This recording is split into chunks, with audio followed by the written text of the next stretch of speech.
Você é uma bênção. Jesus Cristo te abençoe, te dê um dia maravilhoso, agradável e esplêndido na presença dele, porque a presença do Senhor ela é importantíssima para as nossas vidas. Nós somos totalmente carentes, necessitados de Deus. Sim, sem Deus nós não somos nada. Sem Jesus nós não somos nada e nós não fazemos nada. Ele mesmo disse na sua palavra no Evangelho de João, capítulo 15, versículo 5, a parte final do versículo, a parte B. Ele vai dizer: porque sem mim nada podereis fazer, mas com ele nós saltaremos as muralhas e iremos despedaçar os obstáculos que porventura venham se colocar diante de nós, porque Cristo, Jesus Cristo, vai na nossa frente, e quando ele vai na frente, não existe nada nem ninguém que possa impedir o seu agir. Já nos relata a palavra de Deus, as Sagradas Escrituras, no livro de Isaías, capítulo 43, versículo 13. Ainda antes que houvesse dia, eu era, e não há quem possa livrar alguém das minhas mãos. Agindo eu, quem impedirá? Então não existe nada, nem ninguém que possa impedir a ação do Senhor Jesus Cristo. No entanto, existe algo que pode barrar, não vindo da parte de Deus, mas algo que foi estabelecido e adentrou no mundo lá no Jardim do Éden, através de Adão e Eva, que é o pecado. Jesus Cristo, ele ama o ser humano. E ele provou isso ao vir a este mundo. É o que retrata as Sagradas Escrituras no Evangelho de João, capítulo 3, versículo 16. Porque Deus amou o mundo de uma tal maneira que deu seu Filho unigênito, seu único Filho, para que todo aquele que nele crê não pereça, mas tenha a vida eterna. Então, Jesus ama cada um de nós. Somos pecadores, sim, pecamos, falhamos todos os dias. Mas o que afasta o Senhor Jesus do ser humano é o pecado. O pecado não se mistura com Cristo e Jesus Cristo não se mistura com o pecado. A gente observa, citei aqui, torno a repetir, Adão e Eva. Capítulo 3 de Gênesis demonstra a queda desse ser humano. Antes ele tinha um convívio, um contato, uma interligação com o Senhor, mas a partir do momento que ele quebra os regramentos do Senhor, ou seja, que ele permite o pecado adentrar no mundo, ocorre uma separação, ocorre um afastamento, porque é algo ruim. Observa a questão aqui para exemplificar de uma doença. Existem doenças que, de certa forma, quando instaladas no corpo, elas acabam se alastrando, se proliferando por todo o organismo, danificando células, contaminando essas células e levando a pessoa a óbito. Da mesma forma é o pecado. Ele se alastra, ele cresce, ele se desenvolve, e se você não cortar pela raiz, ele vai destruir a sua vida. Ele vai aniquilar você. Por isso Jesus Cristo não se mistura com o pecado. E o pecado, ele faz essa separação entre o ser humano e o Senhor Jesus. O profeta Isaías, ele descreve muito bem acerca desse assunto. Ele profere lá no seu livro, em Isaías 59, versículo 1 e versículo 2. Diz o seguinte: eis que as mãos do Senhor não estão encolhidas para que não possa salvar, nem os seus ouvidos surdos para que não possa ouvir, mas as vossas iniquidades fazem separação entre vós e o vosso Deus. Os vossos pecados encobrem o seu rosto para que não vos ouça.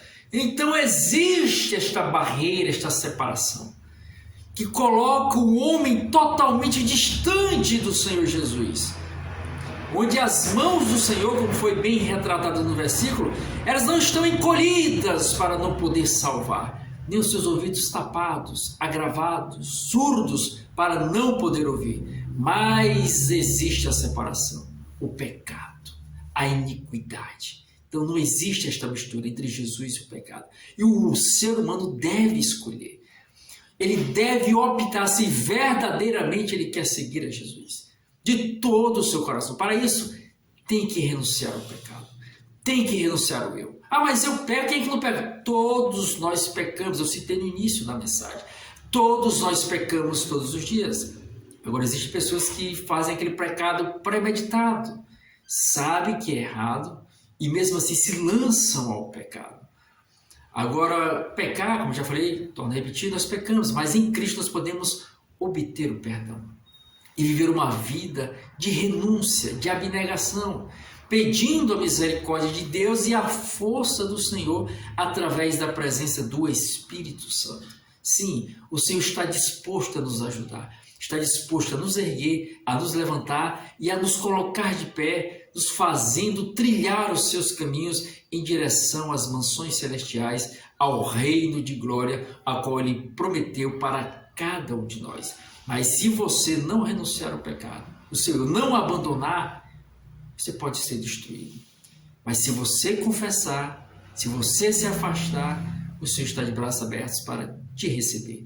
É o que nos ensina o grande rei Salomão em Provérbios 28, versículo 13. O que encobre as suas transgressões, seus pecados, jamais prosperará, mas o que confessa e deixa, alcança misericórdia. Então não importa o que você fez, se você confessa, se você deixa, em Jesus você alcança misericórdia, perdão, reconciliação e uma nova vida para trilhar, com novas oportunidades para desfrutar na presença do Senhor. Aí agora cabe a você decidir. Mas saiba, eu torno a repetir. Tem um versículo lá no livro de Amós, no Antigo Testamento, capítulo 3, versículo 3, a parte A. Poderão dois andarem juntos se não estiverem de acordo? É uma indagação, é um questionamento. Se estão juntos, dá-se a entender que existe entre eles algo que, de certa forma, acabam se entrelaçando. Existe a proximidade. Então, você está andando com quem? Você anda com o pecado? Você faz do pecado sua de estimação? Você acaricia o pecado? Não brinque com o pecado. Pode ser bom, não vou dizer que seja ruim, mas é bom para a carne e provocará destruição na tua vida espiritual. Então Jesus propõe uma vida de renúncia do seu eu, do seu ego. Diz lá em Mateus 16, verso 24, verso 25. Então disse Jesus aos seus discípulos: se alguém quiser vir após mim, a si mesmo se negue. Tome a sua cruz e siga-me, porque quem quiser salvar a sua vida, perdê-la. E quem perder a sua vida por minha causa, achará. Perder no sentido de você renunciar o erro, o pecado e seguir a Cristo de todo o seu coração. Então, reflita acerca disso, Deus te abençoe. Oremos. Senhor Jesus, estamos na tua presença, Pai. Somos falhos, somos pecadores e necessitamos do teu perdão, da tua misericórdia, da tua compaixão. Mas não queremos, ó Pai, viver em uma vida totalmente, ó Pai, afastada de ti, mergulhados no pecado, ó Pai, premeditando o pecado e adentrando de forma profunda no pecado. Não, Senhor, queremos viver uma vida de santidade diante de ti, ó Pai, buscando em Ti a força para trilharmos os Teus caminhos, para subjugarmos a nossa carne e vivermos para Ti. Tenha misericórdia de nós, Senhor. Torno a repetir, somos pecadores, somos falhos, mas necessitamos do Teu amor, do Teu perdão e da Tua misericórdia. Vem nos fortalecer para que possamos resistir ao pecado e nos aproximar cada dia de Ti, porque a Tua volta, a Tua vinda se aproxima. Tudo isso nós pedimos, ó Pai, e pela fé te agradecemos em nome de Jesus. Graças a Deus. Deus te abençoe, te dê força, graça e ânimo e tenha um dia maravilhoso na presença do Senhor Jesus. Deus te abençoe, até a próxima, querendo Deus, em nome de Jesus.